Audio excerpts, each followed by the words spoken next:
ক্রিকেটটা খেলা হয়নি, this is for the very first time and practice করছি। তো ফার্স্টে একটু বোলিং এ ভালো ছিলাম, এখন মনে হচ্ছে বোলিং ব্যাটিং দুটোই ভালো। নাইট রাইডার্স অ্যান্ড মোটামুটি সব পরিচিত মুখই নাইট রাইডার্স এর মধ্যে। তো আমার কাছে মনে হয় যে যেভাবে পরিচিত মুখ আপনারা দেখতে পারবেন নাইট রাইডার্স টিমে, তাদের খেলার স্কিলও অনেক ভালো। অ্যান্ড আমাদের আসলে আমরা চেষ্টা করছি যে যাতে অ্যাকচুয়ালি ট্রফিটা নিতে পারি। প্রথমে আসলে বুঝিনি যে কিরকম হবে, প্র্যাকটিস করতে করতে এখন মনে হচ্ছে কনফিডেন্সটা আরেকটু বেশি বাড়ছে। না, আগে কখন আমার ফুটবল খেলা হয়েছে কিন্তু ক্রিকেটটা খেলা হয়নি, this is for the very first time and practice করছি। তো ফার্স্টে একটু বোলিং এ ভালো ছিলাম, এখন মনে হচ্ছে বোলিং ব্যাটিং দুটোই ভালো। যেহেতু আগে ক্রিকেট খেলিনি, একদম ফার্স্ট ডেতে এসে একটু ভয় লাগছিল যে কি করব, বা বলগুলো দেখে আসলে দূরে সরে যাচ্ছিলাম। এখন বলের সাথে বন্ধুত্ব হয়ে গেছে। তো এখন চিন্তা করি যে সামনে বল যদি কাউকে মারতে হয় তাকে হচ্ছে গিয়ে জীবনের সব থেকে বড় শত্রু হিসেবে বলটা নিক্ষেপ করি, আর ব্যাটিং এর ক্ষেত্রে মনে করি যে বল যে নিক্ষেপ করছে সে হচ্ছে কি আমার আরেক শত্রু, তখন ব্যাটিংটা ওইভাবেই করি। তো এইভাবে করতে করতে আস্তে আস্তে ব্যাট বলে বন্ধুত্ব হয়ে গেছে।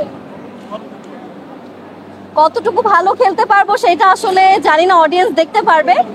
সোফার মনে হচ্ছে যে প্র্যাকটিস করছি, অ্যান্ড প্র্যাকটিসের রেজাল্ট আসলে ফাইনালের দিন বোঝা যাবে, বিকজ এখানে অনেক প্রফেশনাল প্লেয়ারও আছে। সেক্ষেত্রে আমরা যারা প্রথম একদম নতুন সারির তারা হচ্ছে গিয়ে শিখছি।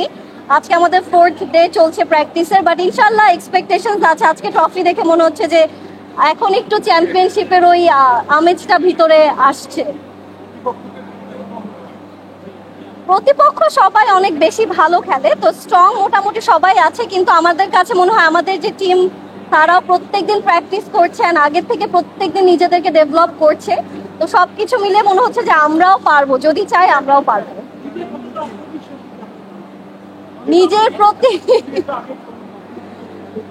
নিজের প্রতি অনেক আত্মবিশ্বাসী, কিন্তু বলের প্রতি বিশ্বাসটা কম। বল হঠাৎ করে এদিক ওদিক থেকে চলে আসে। তো আপাতত শিখছি যে কোন জায়গা থেকে বল আসলে কিভাবে ক্যাচটা ধরতে হয়। হ্যাঁ, আমার হাতে আসলে 2-3 জায়গাতে একটু ইনজিওর্ড হয়েছে, কিন্তু আসলে খেলতে খেলতে ভিতর ওই স্পোর্টি ভাইবটা চলে এসেছে। তো এখন ব্যথা ব্যথা পেলেও মনে হচ্ছে যে এগুলো কিছু না, এগুলো জাস্ট হতেই থাকবে।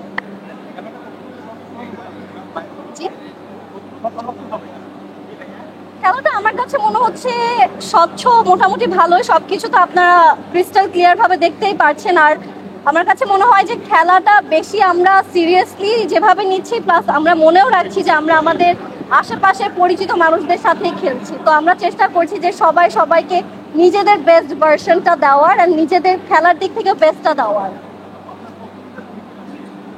আমার পছন্দের ক্রিকেটার বাংলাদেশে তো সবাই খুবই ভালো খেলে, মুশফিকুর রহিম ভাইয়া, সাকিব আল হাসান, সবাই মোটামুটি ভালো খেলে, সবাই পছন্দ। আসলে এটা আমাদের দেখা যাচ্ছে যে এটা মিক্সড একটা কনভারসেশন, এক একজন এক এক ভাবে নিবে। কিন্তু আমার কাছে মনে হয় যে খেলার দিক থেকে চিন্তা করলে সে তো অবশ্যই ভালো একজন প্লেয়ার ছিল। তো আমার মনে হয় যে আপনারা সবাইও ব্যথিত, কারণ এরকম একজনকে আমরা হঠাৎ করে হারিয়ে ফেলেছি। তো চেষ্টা আছে যে সবকিছু যদি ভালো মতো হয় তাহলে হয়তো আমরা তাকে আবার দেখতে পারবো।